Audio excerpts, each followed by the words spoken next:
பற்றி எல்லா வாட்ஸ்அப்லாம் பார்த்துருப்பீங்க. இந்த பாப்பா கேட்டுனா நன்னிலத்தில் காந்தி நகரில் தான் இருக்குது. தீபாவளிக்கு முன்னாடி கூட பார்த்தேன், அந்த வீட்டில் பார்த்துருக்கேன். ஏன்னா அங்கே தான் ஒரு ஸ்கூல் இருக்குது, அங்கே போகும்போது பார்த்தேன், நல்லா இருந்தாங்க. தீபாவளிக்கு ஒரு வாரத்துக்கு முன்னாடி பார்த்துருக்கேன். திடீர்னு பார்த்தா எனக்கு ஒரு ஃபோன் வந்துச்சு. அப்படி பாப்பாவுக்கு எஸ்எம்ஏ அஃபெக்ட் ஆகிருக்கு, என்ன பண்ணுறதுன்னு தெரியல, கொஞ்சம் எனக்கு ஏதாவது ஹெல்ப் பண்ணுங்க அப்படின்னு அந்த ஒரு ஃபோன் வந்து அவங்க இந்த மாதிரி கொஞ்சம் டீட்டெயிலில் சர்டிஃபிகேட்டு அந்த டிசீஸை பற்றி உள்ளதெல்லாம் அனுப்பி விட்டுருந்தாங்க. அது நமக்கு தெரிஞ்ச டாக்டர்கிட்ட கேட்டப்போ இதுக்கு அந்த இன்ஜெக்ஷன் பண்ணுறது தான் ஒரு ட்ரீட்மெண்ட்டு அப்படின்னு சொன்னாங்க. அந்த இன்ஜெக்ஷன் காஸ்ட் வந்து 14 கோடி ரூபா. 14 கோடி ரூபாய்க்கு மருந்து இருக்கா, 14 கோடி ரூபாய் எப்படி கொடுக்குறது அப்படின்னு எல்லாருக்கும் ஒரு சந்தேகமாக இருக்குது. நம்ம யாருமே 14 கோடி கொடுக்க முடியாது. எவ்வளோ பெரிய ஆளாக இருந்தாலும் 14 கோடி ரூபாய்க்கு நம்மளால் மருந்து வாங்க முடியாது, 14 கோடி ரூபாய் நம்மளால் கொடுக்க முடியாது. இது முதல்ல நம்ம மக்களுக்கு என்ன ஒரு சந்தேகம் இருக்குன்னா, 14 கோடி ரூபாய்க்கெலாம் மருந்து இருக்கா ஒரு அப்படிங்கிற ஒரு சந்தேகம் இருக்குது. இது வந்து இதே மாதிரி நம்ம 60 குழந்தைங்க தமிழ்நாட்டில் இந்த மருந்துக்காக வெயிட் பண்ணிட்டு இருக்காங்க. இது இப்போ அதிகமாக இந்த நோய் பரவிட்டு இருக்கு. 60 குழந்தைங்கிட்ட அதில் பதிவு பண்ணி வெயிட் பண்ணிட்டு இருக்காங்க. பார்த்தீங்கன்னா ஏற்கனவே ஒரு 4 குழந்தைக்கு எனக்கு தெரிஞ்சு, நான் அதை பற்றி கொஞ்சம் ரிசர்ச் பண்ணும்போது, ஒரு 4 குழந்தைக்கு ஊசி அந்த மருந்துக்கான காசை கொடுத்து யாருக்கு கொடுக்குதோ அவங்களுக்கு ஃப்ரீயாக கொடுத்துட்டு, கோயம்புத்தூரில் ஒரு முஸ்லீம் பொண்ணுக்கு அது அந்த மாதிரி ஃப்ரீயாக கொடுத்தாங்க. அதுக்கப்புறம் பார்த்தீங்கன்னா நாமக்கல்லேருந்து ஒரு பொண்ணு, அதுக்கு 16 கோடி ரூபா. அவங்களும் ஏதோ ட்ரை பண்ணாங்க. அவங்களும் சாதாரண ஃபேமிலி தான். கவர்மெண்ட்டுக்கு எல்லாத்தையும் கேட்டாங்க. ஆனால் யாரும் கவர்மெண்ட்லேருந்து 16 கோடி ரூபாய் கொடுக்க மாட்டேங்கிறாங்க. ஸோ அவங்க என்ன பண்ணாங்கன்னா, இந்த 16 கோடி ரூபாயை வந்து எப்படி அவங்க கலெக்ட் பண்ணாங்கன்னா, மக்கள்கிட்ட கொண்டு போனாங்க. மக்கள்கிட்ட கொடுத்து மக்கள்கிட்டேருந்து நிதி திரட்டினாங்க. அந்த நிதி திரட்டுறது மூலமாக தான் இந்த ஊசி அந்த குழந்தைக்கு வாங்கி, அந்த குழந்தை இன்ஜெக்ஷன் போட்டு நீங்கள் 3 வருஷம் ஆயிடுச்சு. அதோட ஆக்டிவிட்டி எல்லாமே அவங்க இன்ஸ்டாகிராம்லையும் ஃபேஸ்புக்கில் எல்லாத்தையும் போட்டுட்ருக்காங்க. முதல்ல அவர் தான் அந்த வேலையை செஞ்சுருக்காரு. இப்போ நம்ம புதுசாக ஒரு ரோடு அமைக்கல. 16 கோடி ரூபாய் எப்படி போகிறதுன்னு 14 கோடி ரூபாய்க்கு நன்னிலத்தில் உள்ள எல்லாரும், நான் சந்தித்த இந்த ஒரு வாரத்தில் சந்தித்த எல்லாருமே என்ன சொல்லியிருக்காங்க, 14 கோடி ரூபாய் எப்படி கொடுப்பாங்க, என்ன அன்னதானமாக 100 ரூபா டொனேஷன் கொடுக்குறதுக்கு 16 கோடி ரூபாய் வாங்க முடியாது, சும்மா நீங்கள் வசூல் பண்ணுறீங்க இப்படிங்கிற ஒரு நெகட்டிவ் தாட்ஸ் நிறையா சொல்லுவாங்க. அதெல்லாம் நம்ம காதில் எடுத்துக்காம, ஏற்கனவே ஒருத்தர் அந்த பாதையில் போயிட்டாரு, அவரு போல அது மாதிரி 3 பேர் போயிருக்காங்க. கடைசியாக இப்போனா அக்டோபர் 30ஆம் தேதி ஒரு குழந்தை ஊசி போட்டுருக்காங்க. மதுரையை சேர்ந்த நிக்கித் ஸ்ரீ மித்தான்னு ஒரு பாப்பாங்க. ஸோ 3 குழந்தைக்கு தஞ்சாவூர் பாரதிக்கு நாங்கள் 4வது வாரத்துலேருந்தும் பணம் கொடுத்துருக்கோம். அந்த மாதிரி செய்தி கேள்விப்பட்டு 2021 கொரோனா நம்பிக்கையெல்லாம் இல்லாமல் இருக்காதிங்க. கண்டிப்பாக சாத்தியப்படும். இது எப்படி சாத்தியப்படும்னா, வேற எங்கே கூட போகலாம், அந்த ரூமில் உள்ளவங்க நினைச்சாலே சாத்தியப்படும். நான் இப்போ உட்காந்து யோசிச்சது அந்த ஒரே இது தான். நீங்கள் வந்து ஒரு 100 ரூபா ஒருத்தவங்க போட்டுட்டு 10 பேருக்கு அதை வந்து ஃபாலோ பண்ண சொல்லுங்கள். 10 பேர் உங்ககிட்டேருந்து, உங்கள் அண்ணனாக இருக்கலாம், தங்கப்பையாக இருக்கலாம், சித்தப்பாக இருக்கலாம், பெரியப்பா இருக்கலாம், 10 பேர் 100 ரூபா போட சொல்லுங்கள். 10 ஸ்க்ரீன்ஷாட்டை உங்கள் செல்லுக்கு நீங்கள் அனுப்ப சொன்னீங்கன்னா, அவங்ககிட்ட என்ன செய்யணும், அதே மாதிரி அந்த 10 பேருக்கு நீங்கள் போட சொல்லணும்.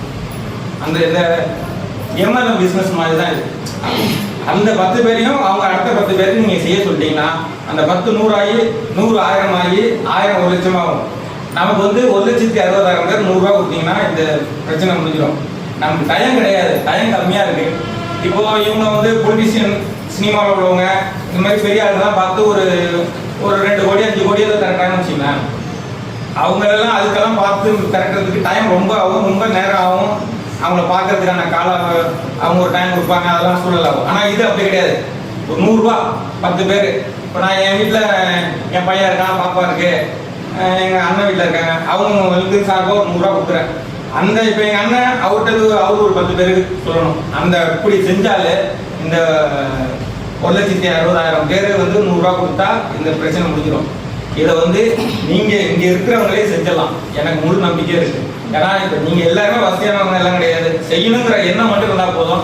நீங்கள் எல்லாரும் என்ன பண்ணுங்க, ஒரு 100 ரூபா கொடுத்துட்டு ஒரு 10 பேருக்கு ஃபாலோ பண்ணி அந்த 10 பேருக்கு அந்த ஸ்க்ரீன்ஷாட்டை வாங்கி வச்சுக்கிட்டீங்கன்னா, நீங்கள் ஒரு குழந்தைய உயிரை காப்பாற்றிட்டீங்கன்னு அர்த்தம். அந்த மாதிரி மனசில் எடுத்துக்கிட்டு இதுக்காக நீங்கள் ஒரு வாரம் ரொம்பலாம் மயக்கிறாங்க. ஒரு நாள் வேலை செஞ்சாலும், ஒரு நாள் செய்ய சொன்னாலும் போதும், எல்லாருமே 100 ரூபா போட்டுருவாங்க.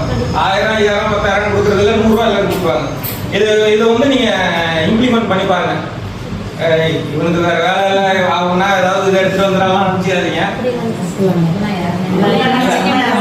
அதான் சொல்றேன். இல்லை சில பேர் நினைப்பாங்க, இவங்க வந்துட்டா இப்போ தலை ஏதாவது அது வேணும் இது வேணும்னு இது வந்து இந்த பாப்பாவோட அம்மாவோட ஃபோன் நம்பர் இருக்குல்ல,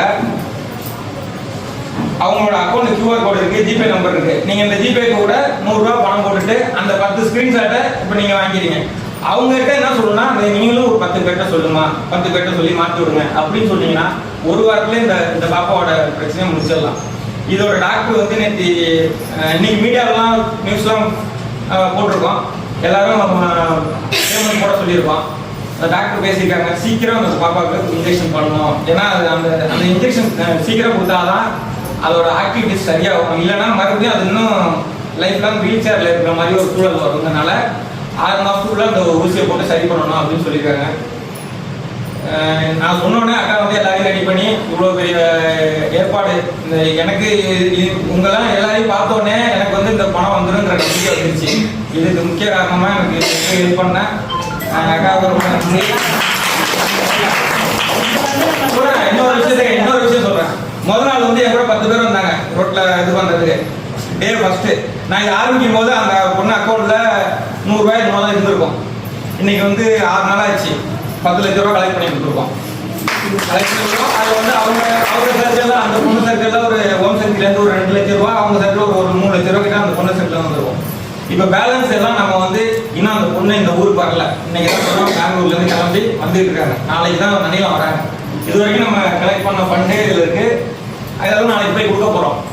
ப்ளஸ் ஜிபே கியூஆர் கோடில் பணம் போட்டது வந்து இது வரைக்கும் ஒரு 10 லட்ச ரூபா. அதாவது இந்த 16 கோடி ரூபா செய்ய முடியாது இருந்தால் 10 லட்ச ரூபா அந்த அன்னைக்கு வந்திருக்காரு. இப்போ இனிஷியலாக உங்களுக்கு 12 லட்ச ரூபாய்க்கு